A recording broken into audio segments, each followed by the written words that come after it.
Doctor BR Ambedkar open యూనివర్సిటీలో ఎవరైతే 2025లో PG admission ఎవరైతే తీసుకున్నారో ఈ వీడియోలో కంప్లీట్గా మీకు డీటెయిల్గా ఇన్ఫర్మేషన్ అయితే ఇవ్వడం జరుగుతుందండి. సో మెయిన్గా మీకు ఎగ్జామ్ ప్యాటర్న్ ఏ విధంగా ఉంటుంది, సో మీకు ఎగ్జామ్ సెమిస్టర్ వైజా లేకుంటే సెమిస్టర్ వైజా, ఇయర్లీయా, ప్రాక్టికల్స్ ఎప్పుడు ఉంటాయి, పాస్ మార్క్స్ ఎన్ని ఉంటాయి, సో మా బుక్స్ రాలేవు లేకపోతే స్టడీ సెంటర్కి ఎప్పుడు వెళ్ళాలి, సో వీటి గురించి డీటెయిల్గా ఎక్స్ప్లెయిన్ చేయడం జరుగుతుందండి. టోటల్గా ఒక 16 డౌట్స్ అయితే ఉన్నాయండి. సో స్టూడెంట్స్కి ఏవైతే వచ్చే ఈ 16 డౌట్స్ ఉన్నాయో అన్నీ ఇదే వీడియోలో ఎక్స్ప్లెయిన్ చేస్తాను. సో మీకు ఏవైతే డౌట్స్ ఉన్నాయో ఈ ఒక్క వీడియో చూస్తే మీకైతే క్లారిటీగా వస్తుంది. సో కొంతమంది రీసెంట్ గ్రాడ్యుయేట్స్ ఉంటారు, సో కొంతమందికి తెలియదు, ఆల్రెడీ వేరే పీజీస్ చేసిన వాళ్ళకి కొద్దిగా ఐడియా ఉంటుంది. సో ఈ వీడియోలో అయితే డీటెయిల్గా ఎక్స్ప్లెయిన్ చేస్తాను. సో ఫస్ట్ డౌట్ వచ్చేసి ఇక్కడ పీజీ అండి. సో కొన్ని బ్యాచిలర్ ఆఫ్ లైబ్రరీ సైన్సెస్ కావచ్చు, వేరే ఇతర పీజీ కోర్సెస్ కూడా సపరేట్ వీడియో ఇస్తాను. ఇది నార్మల్ పీజీ అంటే ఓపెన్ ఎంఏ కావచ్చు, ఎంఎస్సీ కావచ్చు, ఎంకామ్, ఎంబీఏ కావచ్చు, ఇలాంటి కోర్సెస్ గురించి ఈ వీడియోలో ఎక్స్ప్లెయిన్ చేస్తాను. సో ఫస్ట్ డౌట్ వచ్చేసి ఇక్కడ ఎగ్జామ్స్. సో ఎగ్జామ్స్ వచ్చేసి సెమిస్టర్ వైజా, ఇయర్లీయా. సో ఈ ఇయర్ నుంచి అంటే 2025లో ఎవరైతే 2025 ఆర్ నెక్స్ట్ అప్కమింగ్ వాళ్ళు కూడా, సో 2025 కావచ్చు, 26, 27 అప్కమింగ్ ఇయర్స్ వాళ్ళందరికీ పీజీ ఎగ్జామ్స్ వచ్చేసి సెమిస్టర్ వైజ్ ఉంటాయండి. ప్రీవియస్ బ్యాచెస్ వాళ్ళకు ఇయర్లీ ఎగ్జామ్స్ ఉంటాయి. సో ఈ ఇయర్ నుంచి మనకు సెమిస్టర్ వైజే ఉంటాయి. ఇయర్కి 2 సెమిస్టర్స్ ఉంటాయి. సో 2 ఇయర్స్లో 4 సెమిస్టర్స్, 2 ఇయర్లో మీ కోర్స్ అయిపోతుంది. సో ఇది ఫస్ట్ డౌట్. సెకండ్ డౌట్ వచ్చేసి ఎగ్జామ్స్ ఎప్పుడు ఉంటాయి. సో మేము అడ్మిషన్ తీసుకున్నాం 2025లో, మాకు ఫస్ట్ సెమిస్టర్ ఎగ్జామ్స్ వచ్చేసి మే ఆర్ జూన్లో, మనకు 2026లో ఫస్ట్ సెమిస్టర్ ఎగ్జామ్స్ ఉంటాయి. సెకండ్ సెమిస్టర్ ఎప్పుడు ఉంటాయంటే మీకు నవంబర్ 2026లో మీకు ఎగ్జామ్స్ ఉంటాయి. అంటే 2026 మే ఆర్ జూన్లో ఫస్ట్ సెమ్ అయిపోతుంది, నవంబర్ ఎండ్ కల్లా మీకు సెకండ్ సెమ్ అయిపోతాయి. సో ఇవి ఎగ్జామ్స్ గురించి. నెక్స్ట్ వచ్చేసి ఎగ్జామ్ ఫీజ్ ఆర్ రిజిస్ట్రేషన్. మేము ఆల్రెడీ ట్యూషన్ ఫీ పేమెంట్ చేసాము, మళ్ళీ ఏమైనా ఎక్స్ట్రా ఫీజ్ ఏమైనా పే చేయాలంటే పే చేయాలి. సో ఎగ్జామ్ ఫీజ్ అని ఉంటుందండి. సో ఎగ్జామ్ ఫీ వచ్చేసి పర్ సబ్జెక్ట్కి 150 రూపీస్ అలా ఉంటుంది. సో మీకు డీటెయిల్ నోటిఫికేషన్ వచ్చినప్పుడు మన ఛానల్లో వీడియో రూపంలో చేస్తాను. అండ్ మన టెలిగ్రామ్ ఛానల్ కూడా జాయిన్ అవ్వండి, కింద డిస్క్రిప్షన్లో ప్రొవైడ్ చేస్తాను. ఇంపార్టెంట్ లింక్స్ కావచ్చు, పీడిఎఫ్స్ కావచ్చు, రిజిస్ట్రేషన్కి సంబంధించిన ఫీజెస్ కావచ్చు, వాటి గురించి పీడిఎఫ్స్ కావచ్చు అండ్ ఫాస్ట్ అప్డేట్స్ అందులో అయితే ఇవ్వడం జరుగుతుంది. పర్ సబ్జెక్ట్కి 150 రూపీస్ అలా పే చేయాలి. పే చేసి మీరైతే ఎవరైతే ఎగ్జామ్ ఫీజు పే చేస్తారో వాళ్ళకు మాత్రమే ఎగ్జామ్స్ రాయడానికి అలౌ చేస్తారు. సో ఎగ్జామ్ నోటిఫికేషన్ వచ్చినప్పుడు మీరైతే ఫీ పేమెంట్ చేసుకోవాలి. సో ఎగ్జామ్ నోటిఫికేషన్ కావచ్చు, ఎగ్జామ్ రిజిస్ట్రేషన్ కావచ్చు ఎప్పుడు వస్తుందంటే 2 months బిఫోర్ ఎగ్జామ్. సపోజ్ మీకు మేలో ఎగ్జామ్ ఉంటే 2 monthsకి బిఫోరే వస్తుంది. సో అప్పుడు మనకు చాలా టైం ఉంటుంది, మీరైతే పే చేసుకోవాలి. సో ఇది main point. Next fourth point వచ్చేసి ఎవరైతే ఈ పీజీ చేస్తున్నారో ఈ పీజీ చేసే వాళ్ళకు అసైన్మెంట్స్ కూడా ఉంటాయండి. సో అసైన్మెంట్స్ వచ్చేసి 2 అసైన్మెంట్స్ ఉంటాయి ప్రతి సబ్జెక్ట్కి. సో ప్రతి సబ్జెక్ట్కి 2 అసైన్మెంట్స్ ఉంటాయి. అసైన్మెంట్స్ పక్కా రాయాలి. అసైన్మెంట్లో కూడా మీరు పాస్ అయితేనే మీకు ఫైనల్ డిగ్రీ అనేది ఇస్తారు, లైక్ పీజీ సర్టిఫికేట్. చాలామంది ఈ అసైన్మెంట్స్ అనేవి నెగ్లెక్ట్ చేస్తారు. సో రాయరు, ఓన్లీ థియరీ రాస్తారు, లాస్ట్కి వాళ్ళు ఫెయిల్ అని వస్తుంది. సో కంపల్సరీగా అసైన్మెంట్స్ కూడా రాయాలి, అవి కూడా పాస్ అవ్వాలి. అవి పాస్ అయితేనే మీకు ఫైనల్ మెమో అయితే వస్తుంది. సో అసైన్మెంట్స్ ఎప్పుడు నోటిఫికేషన్ వస్తుంది. సో అసైన్మెంట్స్ వచ్చేసి మార్చ్ ఆర్ ఏప్రిల్ 2026లో మనకు నోటిఫికేషన్ వస్తుంది. సో అసైన్మెంట్స్లో ఎలాంటి నోటిఫికేషన్ వస్తుందంటే ఎవరైతే పీజీ గ్రాడ్యుయేట్స్ 2025లో అడ్మిషన్ తీసుకున్న వాళ్ళు ఎంఏ, ఎంకామ్, ఎంఎస్సీ కావచ్చు, సో మీకు ఈ సబ్జెక్ట్కి సంబంధించిన ఈ క్వశ్చన్స్ ఇస్తున్నాం, ఇవి రాసి మీరు సబ్మిట్ చేయాలని ఒక అసైన్మెంట్స్ నోటిఫికేషన్ వస్తుంది. మార్చ్ ఆర్ ఏప్రిల్లో వస్తుంది. అప్పుడు మీరు అవి ఆ పీడిఎఫ్ ఏదైతే క్వశ్చన్స్ పీడిఎఫ్ ఉంటుందో డౌన్లోడ్ చేసుకొని, మనకి ఇక్కడ 2 వేస్లో ఉంటాయండి. ఆన్లైన్ మోడ్లో ఉంటుంది, ఆఫ్లైన్ మోడ్లో ఉంటుంది. సో వాళ్ళు ఇచ్చే దాన్ని బట్టి ఉంటుంది. సో వాళ్ళు ఆన్లైన్లో సబ్మిట్ చేయండి అంటే ఆన్లైన్లో సబ్మిట్ చేయాలి, ఆఫ్లైన్లో సబ్మిట్ చేయండి అంటే ఆఫ్లైన్లో సబ్మిట్ చేయాలి. మోస్ట్లీ మనకు ఆన్లైన్లో ఉంటుంది. ఆన్లైన్లో మీకు ఒక అడ్మిషన్ నెంబర్ ఉంటుంది కదా మీది, దాని ద్వారా లాగిన్ చేసుకొని ఆ పీడిఎఫ్ డౌన్లోడ్ చేసుకొని పేపర్స్ కూడా వాళ్ళే ఇస్తారు. లైక్ పీడిఎఫ్ డిజిటల్ ఫార్మాట్లో పీడిఎఫ్ ఉంటుంది, డౌన్లోడ్ చేసుకొని అది రింపి మళ్ళీ అందులో అప్లోడ్ చేయాలి. దానికి లాస్ట్ డేట్ కూడా ఉంటాయి, లాస్ట్ డేట్స్ ఇస్తారు. ఆ లాస్ట్ డేట్ లోపు రాసి మీరైతే సబ్మిట్ చేయాలి. అది ఆన్లైన్. సపోజ్ కొంతమంది ఆఫ్లైన్లో ఇవ్వండి అంటే మీ స్టడీ సెంటర్లో ఇవ్వాలి. ఆఫ్లైన్ అయితే మీ స్టడీ సెంటర్లో ఇవ్వాలి. ఆన్లైన్ అయితే మనకు doctor BR Ambedkar open university వెబ్సైట్లోనే మీరు అప్లోడ్ చేయాలి. మీ యొక్క అడ్మిషన్ నెంబర్తో లాగిన్ అయ్యి ఆ సబ్జెక్ట్స్కి సంబంధించిన పీడిఎఫ్ ఓపెన్ చేసి అందులో ఏం క్వశ్చన్స్ ఉన్నాయో అవి చూసి మీరు రాసి మీరు అప్లోడ్ చేయాలి. సో ఇది మెయిన్ పాయింట్. ఇది మ్యాండేటరీ. అసైన్మెంట్స్కి సంబంధించిన ఇన్ఫర్మేషన్ మార్చ్ ఏప్రిల్లో వస్తుంది. సో 2 అసైన్మెంట్స్ పర్ సబ్జెక్ట్కి 2 ఉంటాయి. సో మీరైతే రాసి అప్లోడ్ చేయాలి పర్ సెమిస్టర్కి. నెక్స్ట్ వచ్చేసి ప్రాక్టికల్స్ అండి.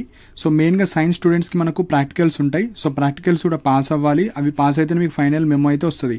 సో ఈ ప్రాక్టికల్స్ ఎప్పుడు కండక్ట్ చేస్తారు, వాటి గురించి ఇన్ఫర్మేషన్ మొత్తం మీ స్టడీ సెంటర్లో అడగాలి. వాళ్ళే చెప్తారు. అన్ని ప్రాక్టికల్స్ మీ స్టడీ సెంటర్లోనే ఉంటాయి. అండ్ ఈ ప్రాక్టికల్స్కి ఎన్ని మార్క్స్ ఉంటాయి, ఎన్ని పాస్ మార్క్స్ అని అవి కూడా ఇదే వీడియోలో చెప్తాను. సో ఈ ప్రాక్టికల్కి సంబంధించింది doctor BR Ambedkar open university ఎవరైతే స్టడీ సెంటర్ పెట్టుకుంటారో మోస్ట్లీ అక్కడైనా ఉంటాయి, లేదంటే మీ మెయిన్ స్టడీ సెంటర్లోనే ఉంటాయి. సో అవన్నీ మీ యొక్క స్టడీ సెంటర్ సార్ వాళ్ళే చెప్తారు. సో అప్పటి వరకు అయితే మీరు వెయిట్ చేయండి. సో నెక్స్ట్ ఇంపార్టెంట్ పాయింట్ వచ్చేసి, ఇప్పుడు మీరు ఎంఏ కావచ్చు, ఎంకామ్ కావచ్చు, ఎంఎస్సి తీసుకున్నారు. సో మీకు అసలు ఎన్ని సబ్జెక్ట్స్ ఉంటాయి ఒక సెమిస్టర్లో అంటే మనకు ఒక 4 సబ్జెక్ట్స్ అయితే ఉంటాయండి. సో పర్ సెమిస్టర్కి 4 సబ్జెక్ట్స్ ఉంటాయి. Next PG. ఇప్పుడు మేము పీజీ జాయిన్ అయ్యాము, ఎన్ని ఇయర్స్లో మేము పాస్ అవ్వాలి, దానికి ఏమైనా లిమిటేషన్ ఉంటుందా అని అడుగుతారు. సో మనకు normal PG are open PG ఏదైనా 2 ఇయర్స్ పీజీ అండి. 1 ఇయర్లో అలా ఏమి ఉండదు. రెగ్యులర్ లాగానే 2 ఇయర్స్ పీజీ ఉంటుంది. సో మీరు 4 ఇయర్స్ లోపు మీరు పీజీ కంప్లీట్ చేసుకోవచ్చు. సపోజ్ మీరు ఫస్ట్ ఇయర్ ఎగ్జామ్స్ రాయలేరు, సెకండ్ ఇయర్ రాసుకోవచ్చు. మళ్ళీ ఇంకొక 1 ఇయర్ది రాయలేరు కదా, మళ్ళీ మీరు 2 ఇయర్స్లో అయిపోయే పీజీ మీరు 4 ఇయర్స్ వరకు పొడిగించి అక్కడ ఉన్న బ్యాక్లాగ్స్ కావచ్చు అవన్నీ క్లియర్ చేసుకోవచ్చు. మ్యాక్సిమం 4 ఇయర్స్ లోపు మీరైతే పీజీ చేసుకోవచ్చు. సపోజ్ మీరు 2025లో అడ్మిషన్ తీసుకొని ఒక 4 ఇయర్స్ అంటే 2029 లోపు మీరు పీజీ బ్యాక్లాగ్స్ కావచ్చు అన్నీ ఏవైతే క్లియర్ చేసుకొని పీజీ తీసుకోవచ్చు.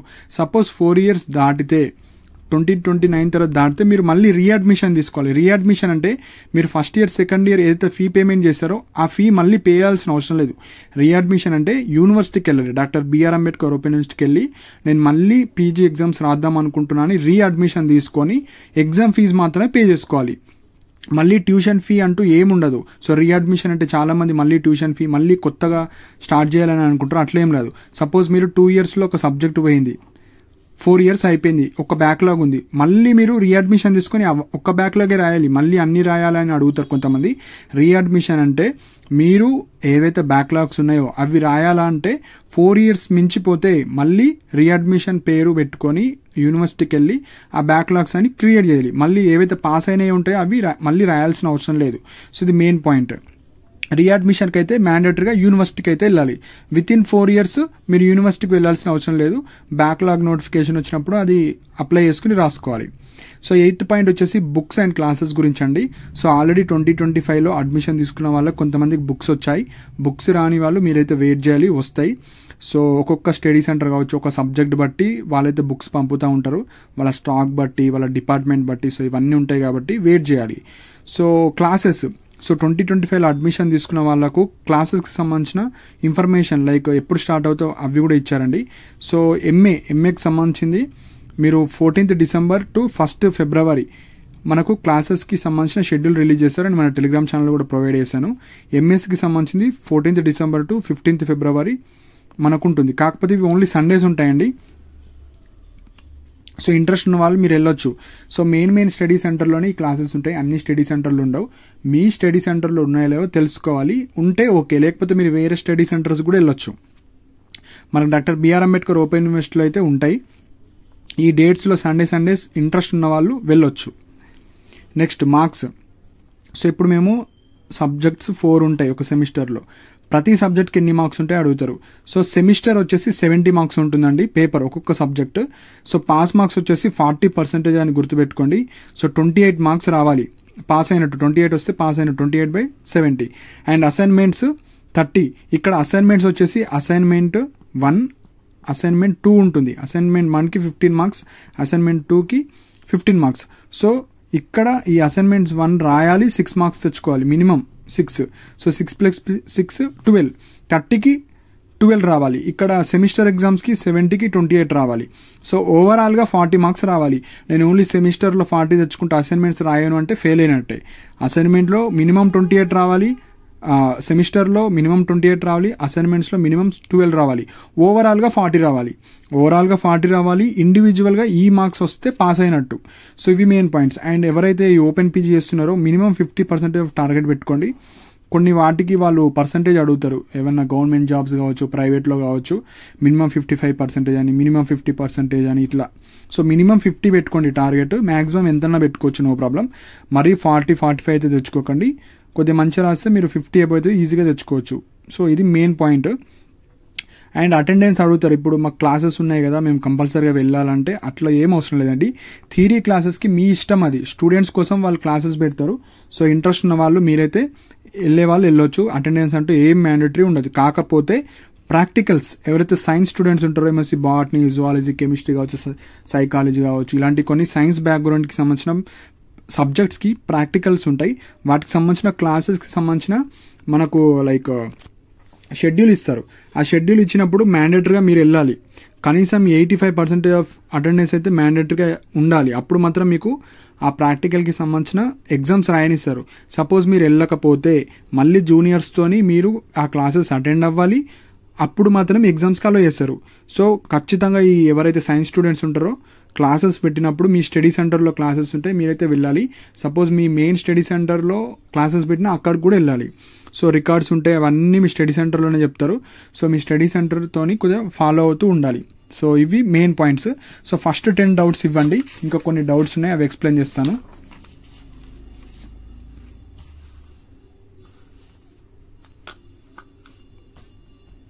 సో నెక్స్ట్ డౌట్ వచ్చేసి ఎగ్జామ్ ప్యాటర్న్ అండి.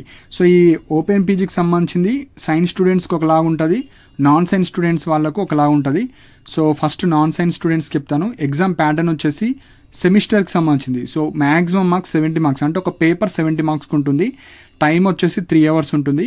సో పేపర్ వచ్చేసి 2 సెక్షన్స్లో ఉంటుంది. సెక్షన్ ఏ వచ్చేసి లాంగ్ ఆన్సర్స్ ఉంటుంది. సో మనము 4 క్వశ్చన్స్ రాయాలి. ఒక్క క్వశ్చన్కి 10 మార్క్స్, టోటల్ 40 మార్క్స్. సో మనకు చాయిస్ కూడా ఉంటాయి, చాయిసెస్ ఉంటాయి.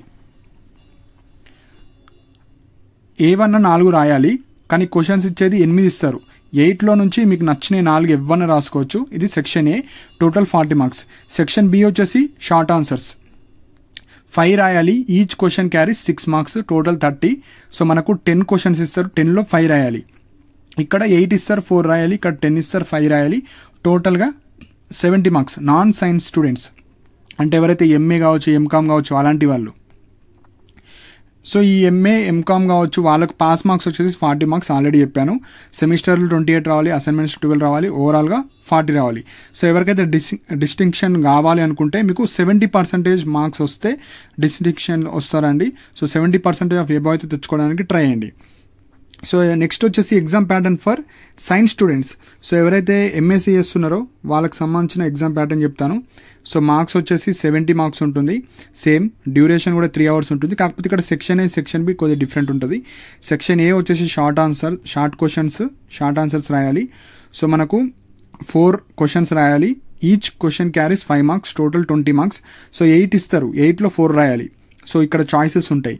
నెక్స్ట్ ఇక్కడ సెక్షన్ బి వచ్చేసి లాంగ్ క్వశ్చన్స్ అండి.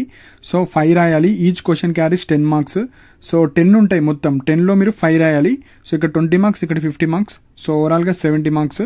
సో ఇవి మనకు సైన్స్ స్టూడెంట్స్ వాళ్ళకు. సో సైన్స్ స్టూడెంట్స్ వాళ్ళకు ప్రాక్టికల్స్ ఉంటాయని చెప్పాను.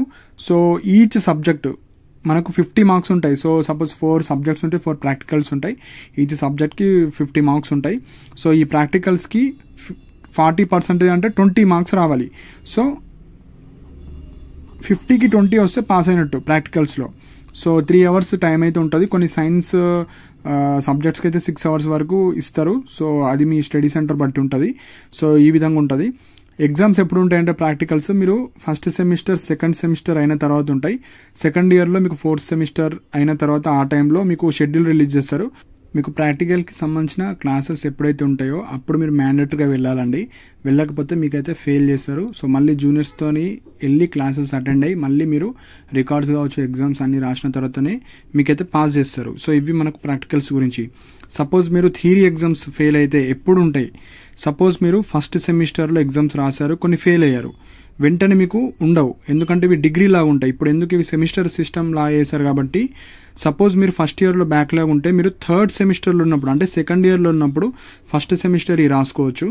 మీరు సపోజ్ సెకండ్ ఇయర్లో ఏమన్నా బ్యాక్లాగ్ పడితే మళ్ళీ 4th సెమిస్టర్లో రాసుకోవచ్చు. సపోజ్ మీరు 4th సెమిస్టర్లో పోతే ఇన్స్టెంట్ సప్లీస్ కావచ్చు, అట్లేముండవు. మళ్ళీ మీరు మీ జూనియర్స్తోనైతే రాసుకోవాలి. సో ఎవరైతే ఫైనల్ ఇయర్లో ఉంటారో, సెకండ్ ఇయర్లో, సపోజ్ మీరు 2026 ఆర్ 2027లో ఉంటారు సెకండ్ ఇయర్, అప్పుడు మీరు ఈ థర్డ్ ఫోర్త్ అయితే ప్రాపర్గా రాయండి. ఎందుకంటే ఇన్స్టాంట్ సప్లీస్ అయితే ఉండవు. సో మళ్ళీ మీకు సప్లీ పడితే మళ్ళీ జూనియర్స్తోనే రాసుకోవాలి కాబట్టి మళ్ళీ పీజీ ఫస్ట్ ఇయర్లోతో రాసుకోవాలి.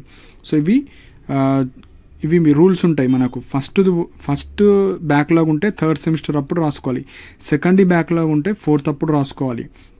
సో ఎప్పటికప్పుడు క్లియర్ చేసుకోవడానికి ట్రై చేయండి. అంటే ఫస్ట్ ఇయర్లో ఉన్నప్పుడే, ఫస్ట్ సెమ్లో ఉన్నప్పుడే ఆ ఫస్ట్ సెమ్ క్లియర్ చేసుకోండి, సెకండ్ ఉంటే సెకండ్, థర్డ్, ఫోర్త్ అలా.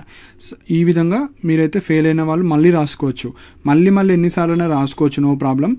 3 ఇయర్స్లో లైక్ 4 ఇయర్స్లో కంప్లీట్ అయితే ఓకే, లేకపోతే మళ్ళీ రీఅడ్మిషన్ తీసుకొని మీరైతే మళ్ళీ రాసుకోవచ్చు, నో ప్రాబ్లం, ఎన్నిసార్లైనా రాసుకోవచ్చు. సో రీఅడ్మిషన్ అప్పుడు జస్ట్ మీ యూనివర్సిటీకి వెళ్ళి రీఅడ్మిషన్ అంటే సరిపోతుంది, ఎగ్జామ్ ఫీజు పే చేసుకొని కట్టుకోవచ్చు. సో మళ్ళీ ఫస్ట్ ఇయర్ తర్వాత మళ్ళీ second year tuition fee payment చేయాలి, మళ్ళీ థర్డ్ సెమిస్టర్, ఫోర్త్ సెమిస్టర్కి సంబంధించిన ఎగ్జామ్ ఫీజు పే చేసి ఆ ఎగ్జామ్స్ ఉన్నప్పుడు మీరైతే ఎగ్జామ్స్ రాయించుకోవాలి. సో ఇవి ఇంపార్టెంట్ పాయింట్స్ అండి. సో ఇందులో అయితే అన్ని ఇంపార్టెంట్ పాయింట్స్ అయితే చెప్పడం జరిగింది. సో మీకు ఇంకా ఏమైనా డౌట్స్ ఉంటే మీరైతే కింద కమెంట్ సెక్షన్ మెన్షన్ చేయండి. అండ్ ఇలాంటి అప్డేట్స్ కోసం మన ఛానల్ని సబ్స్క్రైబ్ చేసుకోండి. And thank you for watching my video.